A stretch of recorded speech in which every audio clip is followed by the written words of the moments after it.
Kimse her şeyi tam olarak bilemez ama hepimiz bir şeyler biliyoruz. Ve bu bilgiler bir araya geldiğinde neredeyse her şeyi yapabiliriz.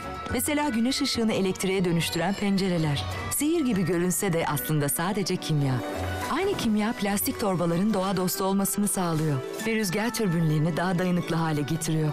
Bugün doğru bağlantılarla daha iyi bir gelecek yaratabiliriz. İşte bu yüzden biz sadece kimyasal üretmiyoruz. Biz kimya yaratıyoruz.